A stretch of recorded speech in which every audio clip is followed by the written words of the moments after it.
Halo kelas 3 semuanya, apa kabarnya? Semoga kabarnya baik-baik saja dimanapun anak kelas 3 semuanya berada. Khususnya buat orang tua anak didik kami, tetap jaga kesehatan, tetap memperhatikan anak didik kita. Kali ini Bapak akan menyampaikan materi kelas 3, tematik kelas 3 SD, tema 3, benda di sekitarku, subtema 4, keajaiban perubahan wujud di sekitarku, pembelajaran yang kelima. Hmm. Di sini ada gambar ya, ada dua gambar, ada gambar laut, ada gambar pegunungan, ada gambar matahari, dan juga ada gambar awan. Perubahan wujud yang terjadi di sekitarmu merupakan perubahan alami. Perubahan yang terjadi di alam inilah yang patut disyukuri. Urutkan proses terjadinya hujan berdasarkan gambar di atas. Diskusikan bersama kelompokmu. Berilah nomor pada kotak yang telah disediakan. Oke, di sini disuruh diskusi sama sekelompok ya. Mungkin di rumah juga bisa diskusi sama kakak atau sama abangnya atau sama juga sama orang tuanya. Nomor satu di sini sebelah kanan, gambar sebelah kanan sudah ada ya. Di gambar nomor 2. Iya, langsung ke nomor 3. Nomor 4. Nomor 5. Itu dia nomor urutannya ya. Bapak akan melanjutkan materi berikutnya. Yang nomor 1.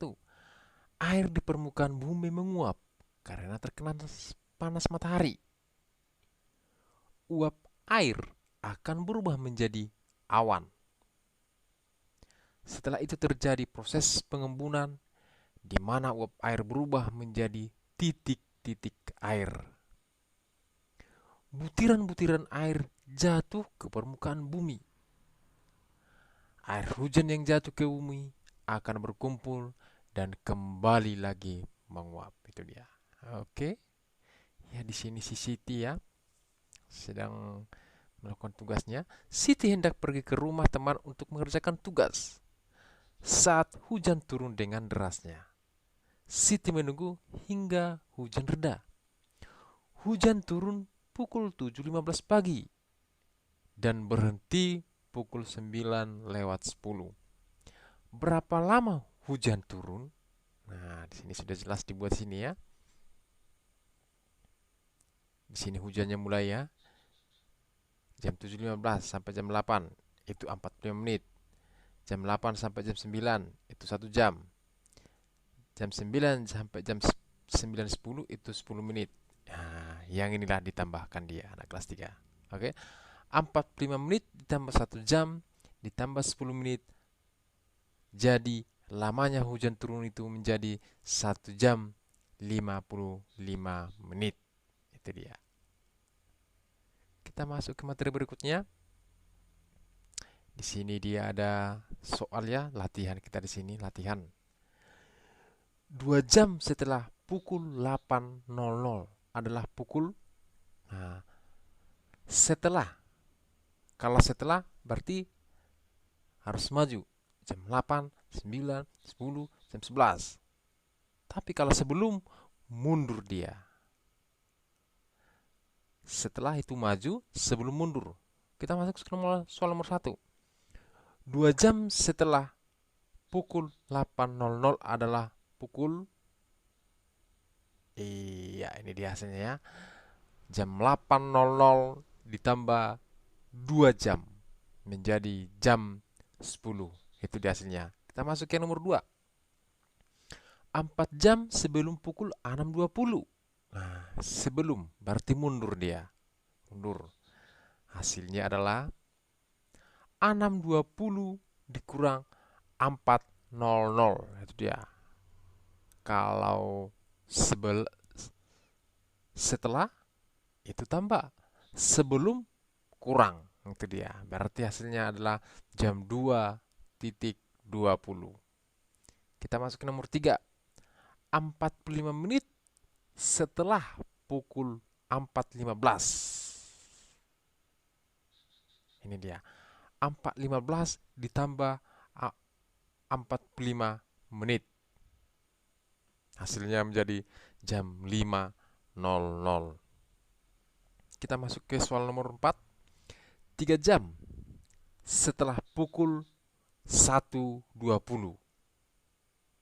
3 jam. 3 jam setelah.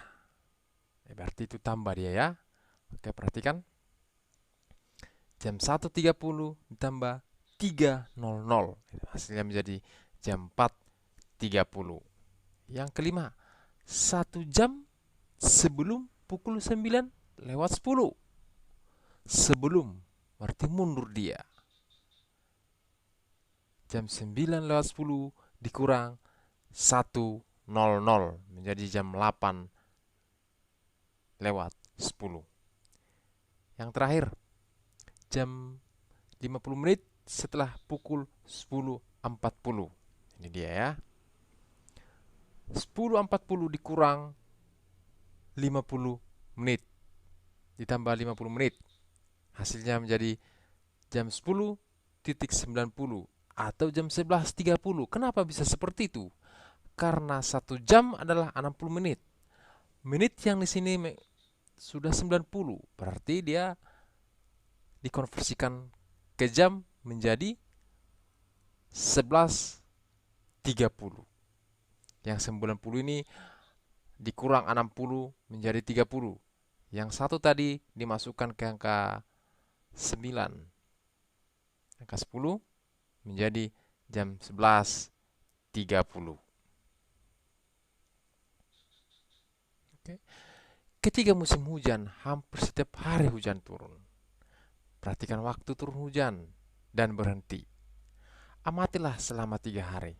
Hitunglah lama waktu hujan setiap harinya. Oke, di sini sudah Bapak buat ya. Ada di sini 4 hari ini. Awal hujan turun. Yang pertama itu jam 5.30. Hujan berhenti jam 6:45 menit. Berapakah lama hujan turun? 6:45 dikurang 5.30 menjadi 1.15. Berarti lamanya hujan turun itu 1 jam 15 menit. Itu dia. Yang kedua, awal hujan turun jam 8:15.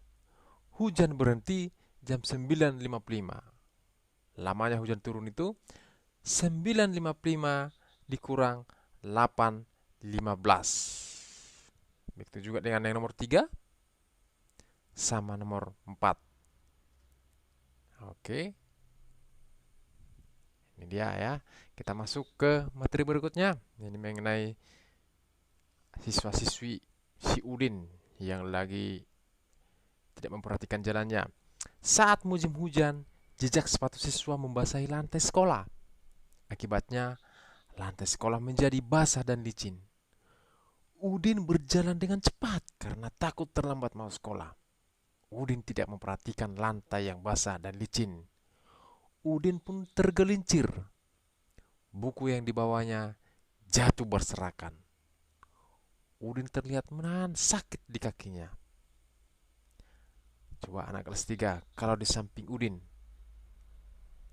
apa yang anak kelas 3 lakukan?